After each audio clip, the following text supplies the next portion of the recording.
It hasn't been good, Sox fans. It has not been good. I'm not gonna lie to you. I don't sugarcoat it here on this channel. When they're playing bad, they're playing bad, and I'm gonna call them out if they play bad. However, I still think this team has the makings of being a playoff team. They're still in a playoff spot as of now. They cannot lose a playoff spot until later today. If they lose and the Rays win. But I still think they're a playoff team. I still think they have the components of a playoff team. I still think they have the roster to make the playoffs. But you let me know, do you think the Red Sox are a playoff team? I think a lot of us still have faith. I think that this has been a very sloppy start out of the break, but I think a lot of us still have the faith. If you think the Red Sox are a playoff team, all I want you to do is like today's video. That'll, let me know that you think that the Red Sox are still a playoff team.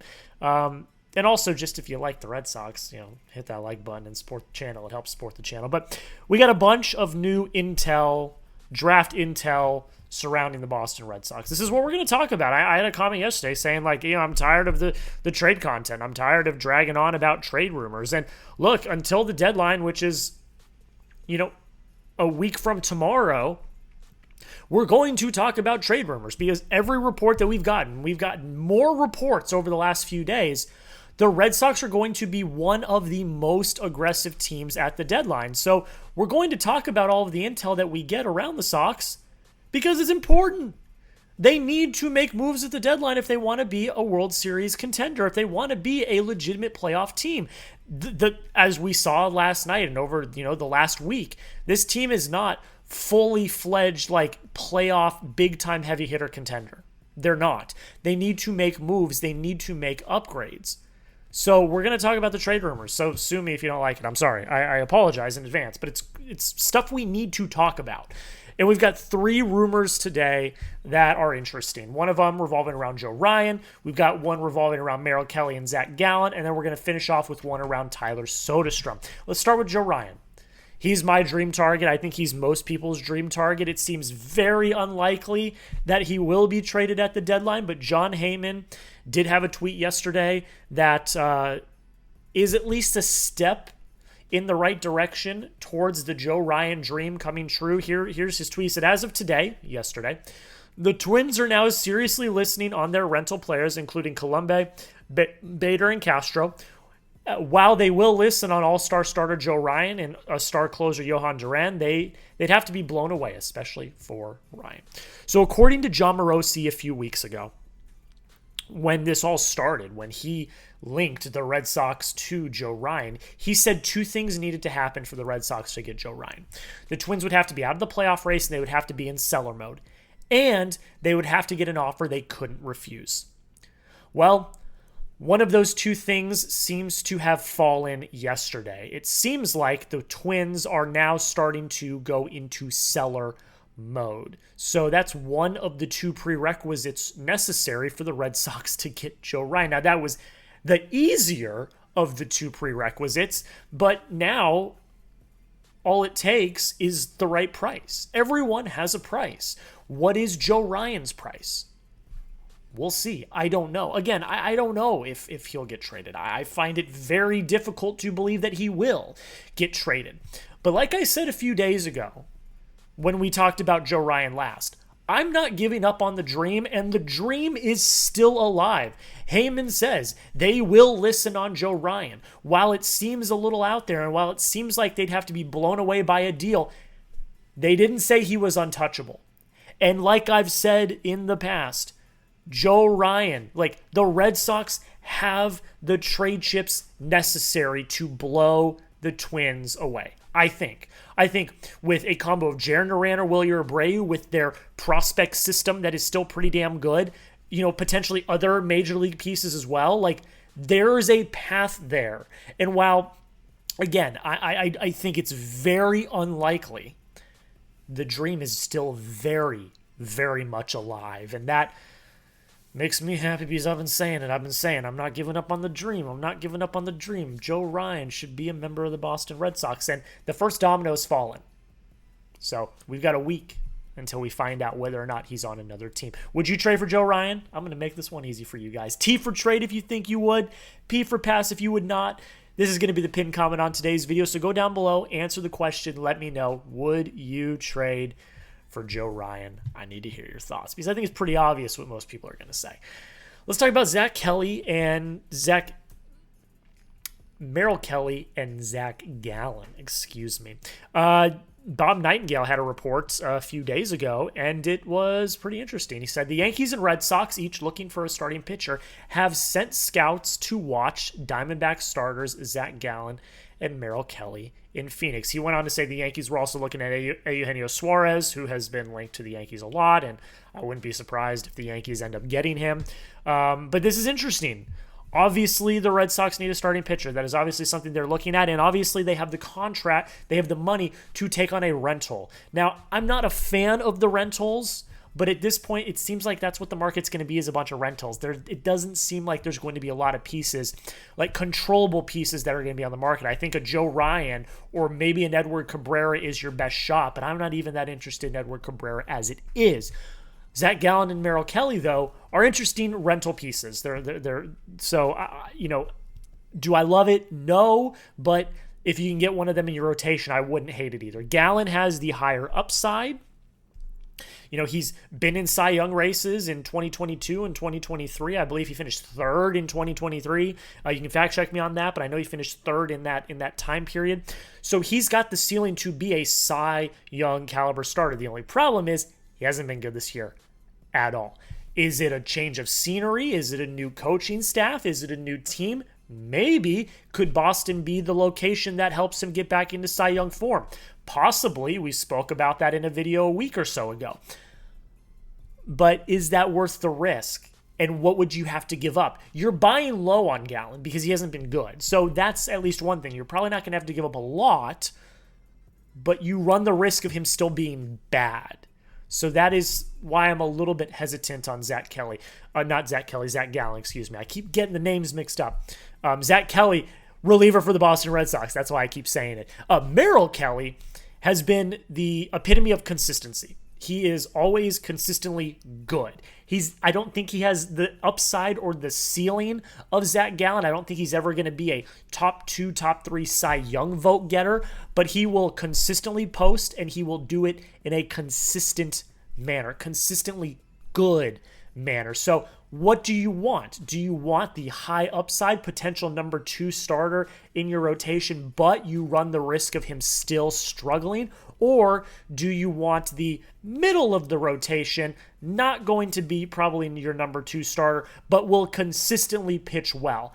I'd probably side with Merrill Kelly. You need consistency in this rotation. Like, the rotation has kind of gotten into a consistent place, but like Richard Fitz last night didn't look good. So like, I think the name of the Red Sox rotation, other than Garrett Crochet this year, has been incredibly inconsistent. If you could bring in a consistent force like Merrill Kelly, I am kind of interested in that. Does that completely help your rotation problem? I don't think so, but it would definitely be a step in the right direction. So I would go with Merrill Kelly. I think Zac Gallen's interesting. Merrill Kelly will cost more, but it really depends on what the package is, on whether or not I would be satisfied. But I think I'd probably favor Kelly over Gallen, but, again, Gallen does have the upside, and it's going to be very interesting to see what happens. They're both probably going to get traded. I'm very interested to see where they go at the end of the day. Let's finish out with Tyler Soderstrom. Alex Speier put out an article about the first base situation, recommending that the Red Sox probably still want to get better at first base, and Tyler Soderstrom was a name that was thrown out. Here's what he had to say. He said, there's roughly a 0% chance that the A's would deal Nick Kurtz or Brent Rooker. I agree. They're both superstars, neither of them are going to get traded. But Soderstrom, 23-year-old who crushes righties, is seen across the industry as a potential trade target. With 4 remaining years of team control after 2025, the A's are in no rush to move him. So I agree with Speier. This whole article is about how they need to upgrade their first base. I completely agree with Alex Speier. I think that Soderstrom could take the place of Abraham Toro, and then you've got that lefty-righty duo of Romy Gonzalez, who crushes lefties, and Tyler Soderstrom, who crushes righties. Every night, you've got a first baseman that is capable of crushing the starting pitcher that is there. And Soderstrom's an incredibly interesting piece. Like, Speier already said 4 remaining years of team control after this year. That's pretty good. Now, I will say though, that means the Tristan Casas experiment's over.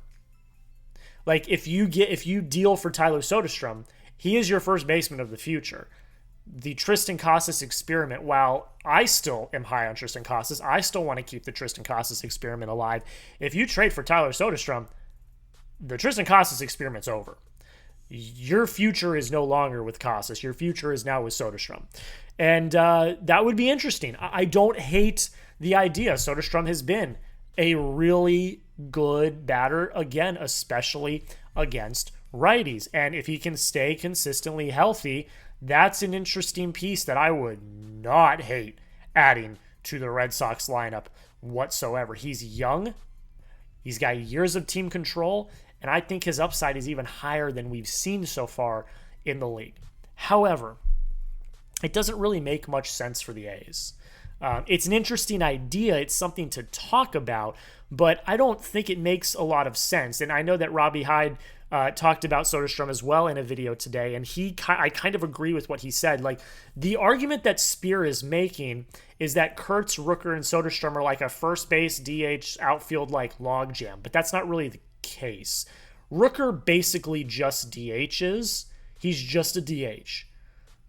You know, Nick Kurtz and Tyler Soderstrom, you put them in one position.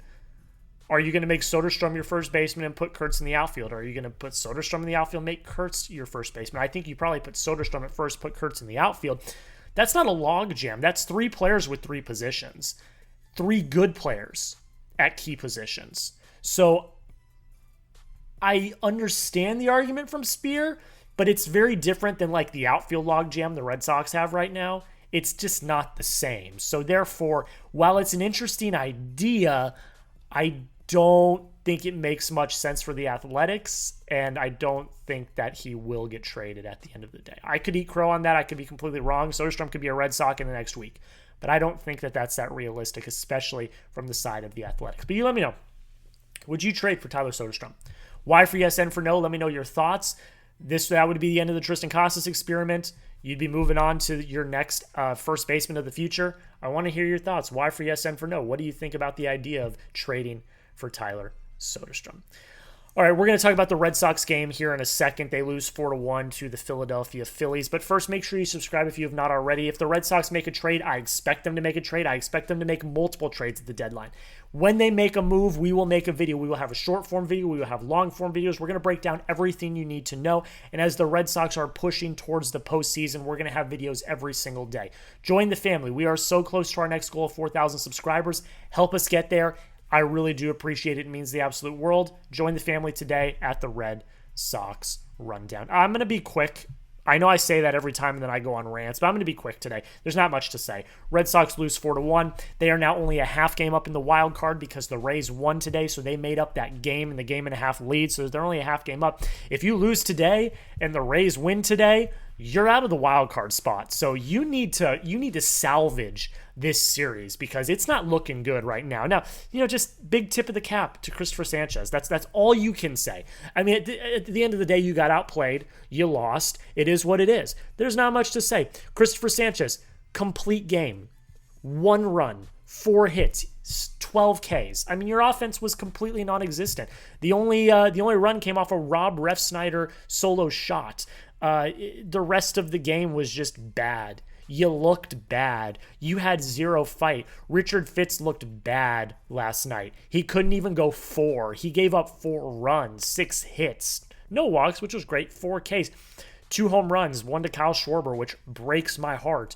Looked bad. I mean, the only positive last night was the bullpen. The bullpen gave up no runs. They are continuing to be absolutely locked down, which is very impressive. But at the end of the day, the story is the offense. Your offense went quiet once again. I believe the stat is they've struck out 28 times in the last 2 nights. That's pathetic. 28 times in the last 2 nights you've struck out? That's pathetic. I've said this a million times, and people that have watched this channel since the beginning can confirm this. I've said this a million times. This team is the mid-2010s Yankees that I always used to make fun of. They rely on the home run. If they don't hit a home run, they strike out. They don't put the ball in play. They don't hit the ball the other way. They don't put the ball in the gap. They don't do anything. No situational hitting. No trying to hit the ball the other way. No good plate appearances. I watched multiple plate appearances last night where they struck out on 3 or 4 pitches and they were swinging at balls in the dirt. Like, it was bad. It was bad last night. And over the last 2 nights, you've gotten outplayed and outdueled. And it's embarrassing. It's embarrassing to watch. It is miserable to watch because you know that this offense can be so much better. But the approaches at the plate are absolute garbage. They're not good at all. And until they stop, and it's making my blood boil, until they stop relying on the freaking home run, they are never going to be a World Series contender. They are never going to be a playoff team. Their one run tonight came on a home run. Home runs are just as much luck as they are barreling up a baseball. Home runs are not supposed to be your number one contributor on offense. You're supposed to score runs by getting on base, moving runners over, having good situational hitting a sac fly if you need to, hitting a ball in the gap, hitting a ball the other way, drawing walks, bunting, like just core offensive, like fundamentals. And the Red Sox have none of that. They don't show any fundamentals at the plate. They show flashes in games where they'll move runners over and do that, but those games are all flash in a pan games. Like, they can't hit elite pitching, and they've shown that in these first 5 games. They can't hit elite pitching, and that's a problem. When you get into the postseason, you only face elite pitching. Like, I'm sorry. It's just frustrating, man. You watch 2 straight games. You should have won the game 2 nights ago. That's what makes this even more frustrating, is you should have won the game 2 nights ago. So, like, this wouldn't have been as bad. This loss would not have been as bad if you would have won the game the night before. It wouldn't have been. But you didn't. You had 0 situational hitting. You lacked all fundamentals offensively, and you lost that game. All right, I'm sorry. It's just watching this team. I've watched every single game this season, every pitch of every single game, over 100 games. And to watch them do the same thing basically every night makes me go crazy. And people wonder why I rant on Twitter every night. Because this team, I love this team. This team is part of my identity. I would do anything for this team. And to watch them put their tails between their legs and have no fight, no effort at all. It just sucks. I want this team to win a World Series, and they're not going to do it playing like this. It's frustrating, but that is what it is. That's where I'm going to end it, guys. Thank you all so much for watching. Are you worried about the Red Sox? Comment yes or no in the comments. Be honest. Are you worried? I'm not pushing panic mode yet. This was going to be a tough stretch. We knew it. I talked about it for weeks. I said, this is going to be a gauntlet. But you've got to be better than this. If you want to be a World Series contender, if you want to be a playoff team, you have to be better than this. The Red Sox are not disproving the allegations against them of being chokers in the second half of a season. They're not. They're not disproving any of the allegations so far. Since they've come out of the All-Star break, they've looked bad. They've looked bad. So, yes or no, let me know in the comments. Are you worried about the Boston Red Sox? That's where I'm going to end it, guys. I'm sorry. That's kind of a Debbie Downer of an ending to this, but this is just, it was a tough game to watch. Tip of the cap to Christopher Sanchez. He just was better than you tonight, and he just shoved it up your ass. It just is what it is. I appreciate you all so much for watching. Make sure you subscribe. I really appreciate you taking the time to watch this video. We'll be back tomorrow with another video. We'll recap the game tonight in a short, and then we'll be back for another long-form video tomorrow. Thank you all so much for watching. Make sure you like, comment, subscribe down below, and until next time, go Sox.